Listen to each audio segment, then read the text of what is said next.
हाँ जी, अब ये हा है। हा के नीचे जेर लगी हुई है। अब हा को पढ़ने से पहले जब आगे देखा है तो आगे मीम के ऊपर जज़म लगी हुई है, मीम साकिन हो गया। हर साकिन हरफ जो होता है वो पिछले वाले को अपने साथ मिला लेता है। अब हमने हा को मीम साकिन मिलाना है, लेकिन आगे जब देखा है आगे मीम के ऊपर 3 दंदों वाली शाद लगी हुई है। अब समझना ये है कि जज़म वाला जो हरफ होता है वो भी पिछले वाले को अपने साथ मिलाता है, शाद वाला जो हरफ होता है वो भी पिछले वाले को अपने साथ मिलाता है।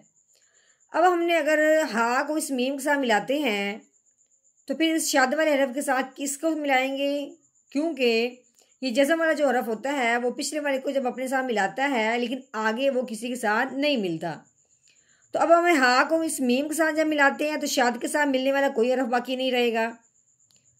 तो अब हमने करना क्या है, इस हा को इस मीम साकिन के बजाय इस मीम शाद वाले के साथ मिलाएंगे। शाद वाला जो हरफ होता है वो पिछले वाले को अपने साथ मिलाने के साथ साथ आगे भी मिल जाता है, क्योंकि शाद वाला हरफ 2 बार पढ़ा जाता है। अब हमने क्या करना है, इस हा को इस मीम साकिन के बजाय मीम शद्दत के साथ मिलाएंगे जिसके ऊपर शाद लगी हुई है। तो ये बात हमने पढ़ी है कि शाद वाला जो भी हरफ हो वो पिछले वाले को अपने साथ मिलाता है, उसकी बात इतनी हो जाती है। लेकिन जब आए शाद मीम के ऊपर, वो जब पिछले वाले को अपने साथ मिलाता है तो साथ साथ एक अलीफ के बराबर लंबा गुन्ना भी होता है। अब हमने हा को इस मीम के साथ मिलाना है गुन्ना करते हुए, तो कैसे पढ़ेंगे, हा मीम जेर हिम। ये जो मीम है ना साकिन, ये अंदर इदगाम ही हो जाएगा, ठीक है। तो अब हमने क्या करना है, हा को इस मीम के साथ मिलाना है जिसके ऊपर शाद लगी हुई है, जज़म वाले मीम के साथ नहीं मिलाना। बीहिम। अब देखो मीम के ऊपर जबर लगी हुई है क्योंकि शाद वाला हरफ 2 बार पढ़ा जाता है, वो आगे भी मिलेगा या फिर अलग अपना पढ़ा जाएगा। अब ये मीम अलिफ के साथ मिल रहा है क्योंकि अलिफ से पहले जब जबर आती है तो वो पहले वाला हरफ जो है वो अलिफ के साथ मिलते हुए एक अलिफ के बराबर लंबा होता है। अब मीम को हमने कैसे पढ़ना है, मीम अलिफ जबर मा बीहिम मा। नहमदुहु व नसल्ली अला रसूलिहिल करीम, अम्मा बाद फ़अऊज़ु बिल्लाहि मिनश्शैतानिर रजीम, बिस्मिल्लाहिर रहमानिर रहीम। अस्सलामु अलैकुम व रहमतुल्लाहि व बरकातुहू। उम्मीद है आप सब खैरियत से होंगे। इंशाल्लाह जहाँ होंगे ईमान और सेहत की नेमत से माला माल होंगे। हाँ जी, तो आगाज़ करते हैं हम अपने आज के सबक का दुआओं के साथ। तो चलिए शुरू करते हैं। अल्लाहुम्मा सल्ली अला सय्यिदिना व मौलाना मुहम्मदिन व अला आलि सय्यिदिना व मौलाना मुहम्मदिन व बारिक व सल्लिम। रब्बि इश्रह ली सदरी व यस्सिर ली अमरी वहलुल उक़दतम मिन लिसानी यफ़क़हू क़ौली। Rabbi ज़िदना इल्मा, rabbi ज़िदना इल्मा, rabbi ज़िदना इल्मा। अऊज़ु बिल्लाहि मिनश्शैतानिर रजीम, बिस्मिल्लाहिर रहमानिर रहीम। हाँ जी, ये आइन है। आइन के ऊपर जो लगी हुई है इसको ज़बर कहते हैं। तो आइन के ऊपर ज़बर हो तो कैसे पढ़ेंगे, आइन ज़बर आ। ये लाम है, ठीक है। आगे ये छोटी या, ये जो या है ये पढ़ने में नहीं आएगी, सिर्फ लिखने में आएगी, ठीक है। लाम के ऊपर क्या लगी हुई, खड़ी ज़बर। खड़ी ज़बर जिस हरफ के ऊपर आए उस हरफ को एक अलिफ के बराबर लंबा करते हैं। तो कैसे पढ़ेंगे, लाम खड़ी ज़बर ला, आला। क़ाफ, क़ाफ के ऊपर पेश लगी हुई है, क़ाफ पेश क़ू।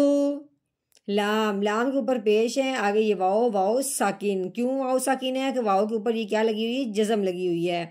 ये जज़म आई वाओ के ऊपर तो वाओ साकिन हो गया। वाओ साकिन हो और उससे पहले हरफ पे पेश हो तो वो पहले वाला हरफ वाओ साकिन के साथ मिलते हुए एक अलिफ के बराबर लंबा होता है। कैसे, लाम वाओ पेश लू क़ूलू। बा के नीचे जेर है, बा जेर बी क़ूलूबी। हाँ जी, आगे जी हा। ये हाँ है, हाँ के नीचे ज़ेर है। यहाँ देखना है कि यहाँ दो मीम है, एक ये मीम है और एक ये मीम है। इस मीम के ऊपर लगी हुई है जज़म और इस मीम के ऊपर लगी हुई है शद। ठीक है, बात यहाँ ये समझने वाली है कि इस हा को इस मीम के साथ मिलाना है जिसके ऊपर जज़म लगी हुई है, या इस मीम के साथ जिसके ऊपर शद लगी हुई है। क्योंकि जज़म वाला जो भी हरफ होता है वो भी पिछले वाले को अपने साथ मिलाता है, शद वाला जो हरफ होता है वो भी पिछले वाले को अपने साथ मिलाता है। अब यह बात है, अगर हम हा को इस मीम के साथ मिलाते हैं तो ये पिछले वाले को अपने साथ मिला के अगले हरफ के साथ नहीं मिलता।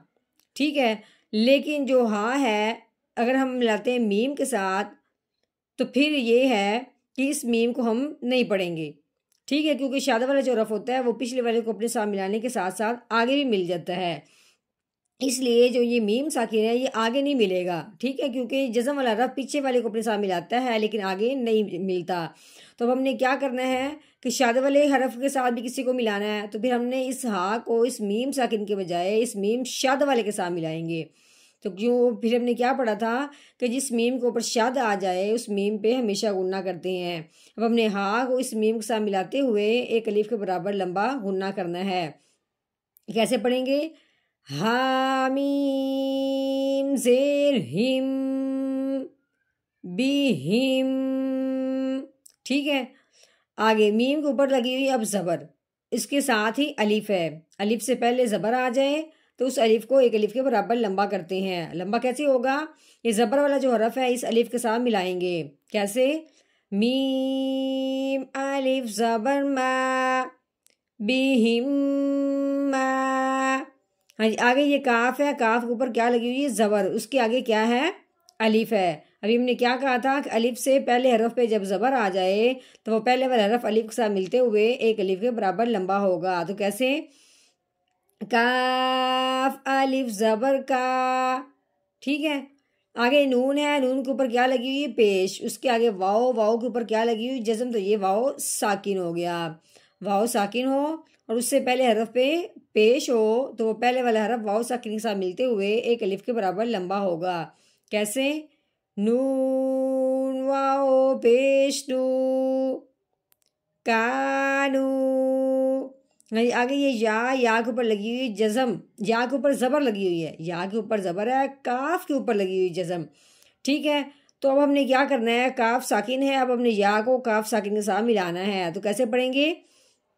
या काफ ज़बर या, सीन के नीचे ज़ेर है, सीन ज़ेर सी, यक सी। बा के ऊपर लगी हुई पेश, आगे वाओ, वाओ के ऊपर लगी हुई जज़म। तो ये वाओ साकिन हो गया।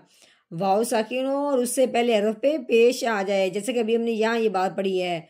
वाओ साकिन हो और उससे पहले हरफ पे पेश आ जाए तो वो पहले वाला हरफ जब वाओ साकिन के साथ मिलेगा तो एक अलिफ के बराबर लंबा होगा। कैसे? बा वाओ पेश बू यक सी बू। नून के ऊपर ज़बर लगी हुई है, नून ज़बरना यकसीबूना। अब हमने करना है यहाँ पे वक़फ़। तो वक़फ़ की सूरत में जो आखिर वाला हरफ होता है उसको साकिन कर देते हैं, जिस तरह ये जैसा मानी की वजह से हरफ साकिन हो जाता है। अब हमने इसकी ज़बर हटा देनी है, अब नून साकिन हो जाएगा। कैसे? आगे वक़फ़ यकसीबून यकसीबून। हाँ जी, अब हमने इतना जितनी आयत का तोड़ किया है अब हमने उतनी आयत का जोड़ करना है, यानी कि रवानगी के साथ पढ़ना है। तो चलिए शुरू करते हैं। अऊज़ु बिल्लाहि मिनश शैतानिर रजीम। सूरतुल मुतफ्फिफीन मक्किय्यह। बिस्मिल्लाहिर्रहमानिर्रहीम। अला क़ुलूबिहिम मा कानू यक्सिबून। अला क़ुलूबिहिम मा कानू यक्सिबून।